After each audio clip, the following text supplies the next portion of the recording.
შესაძლოა ორ კვირაში ვეტერანთა აქციები დაიწყოს. სწორედ ამდენ ხანს აძლევენ ვეტერანები აუდიტის სახელმწიფო სამსახურს იმის დასადგენად, თუ რაში გაიფლანგა მათი კუთვნილი თანხა. ვეტერანთა განცხადებით, მათთვის განკუთვნილი ფინანსები ვეტერანთა დეპარტამენტის ყოფილმა ხელმძღვანელმა ირაკლი შიხიაშვილმა საკუთარი კომფორტისთვის გამოიყენა. რაც შეეხება აუდიტის სამსახურს, აქ ამბობენ, რომ ვეტერანთა დეპარტამენტის შესაბამისი კომისიის წერილი მართალია მიიღეს, თუმცა უწყების შემოწმება მათ წლიურ გეგმაში არ შედის. ვეტერანები ითხოვენ დადგინდეს თუ სად გაიფლანგა მათი კუთვნილი თანხები ირაკლი შიხიაშვილის ხელმძღვანელობის დროს. ისინი შიხიაშვილს კორუფციაში ადანაშაულებენ და უწყებაში აუდიტის სამსახურის შესვლას მოითხოვენ. ვეტერანთა მტკიცებით მათი კუთვნილი თანხები ყოფილმა უფროსმა არა ვეტერანთა დასახმარებლად, არამედ კაბინეტის მოსაწყობად და ავეჯის შესაძენად გამოიყენა.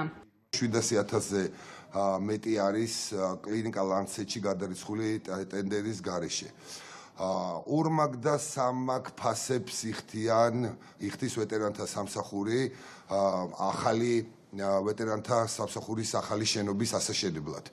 ასევე აღარ ვლაპარაკობ იმ ყბადაღებულ 190,000 ლარზე, რომელიც კაბინეტის და ავეჯის შესაძენად შეისყიდა ბატონმა შიხიაშვილმა.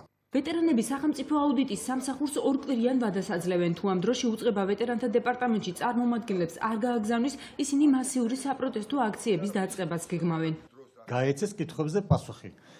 თუ არ მოხდება აუდიტის შესვლა, მაშინ ჩვენ ჩავთვლით, რომ სახელმწიფოსთან უკვე განსაზღვრული იქნება, რომ ესე იგი მართლაც ჩართული არიან აი ამ კორუფციაში. აუდიტის სახელმწიფო სამსახურში ამბობენ, რომ ვეტერანთა დეპარტამენტიდან კომისიის მოთხოვნის წერილი უკვე მიიღეს, თუმცა უწყებაში წლის გეგმა უკვე გაწერილი აქვს და მისი შეცვლის არგუმენტებს ვერ ხედავენ. გარდა ამისა, არჩილ კიკვაძის განმარტებით, ვეტერანთა საქმეების სახელმწიფო დეპარტამენტში შემოწმების ჩატარების მოთხოვნით მათთვის საქართველოს პარლამენტსაც არ მიუმართავს. არაგეგმიური აუდიტი, როგორც ფინანსური, ასევე შესაბამისობის, ტარდება მხოლოდ საქართველოს პარლამენტის მოთხოვნის, სახელმწიფო აუდიტის სამსახურის გადაწყვეტილებით, საქართველოს პარლამენტის დროებითი საგამოძიებო კომისიის, საპარლამენტო უმცირესობის ან იმ ფრაქციის მოთხოვნის საფუძველზე, რომელიც გაერთიანებული არ არის საპარლამენტო უმრავლესობაში, რაც ასევე არ განხორციელებულა. ვეტერანთა მტკიცებით საქართველოს პარლამენტი მათ მიმართ შესაბამის ყურადღებას არ იჩენს. ყოფილი სამხედრო პირები აცხადებენ, რომ კანონმდებლებმა კანონი ვეტერანთა შესახებ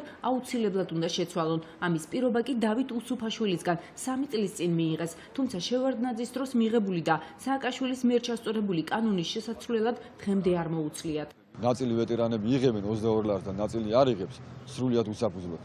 ამის შესახებ ჩვენ მქონდა შეხვედრა პარლამენტის თავმჯდომარესთან დავით უსუფაშვილთან, თავდაცვის კომიტეტის თავმჯდომარესთან ირაკლი სესიაშვილთან და მათ დაგვირდნენ პირდაპირ. მიგვითხრეს, რომ ჩვენ ამას გამოვასწორებ უახლოეს პერიოდში.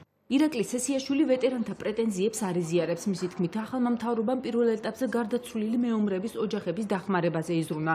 მეორე ეტაპზე დახმარება 20 წელს ზევით ნამსახურებმა მეომრებმა მიიღეს. რეფორმის მომდევნო ეტაპები კი უახლოეს მომავალში განხორციელდება და ყველა დანარჩენ კატეგორიას შეეხება.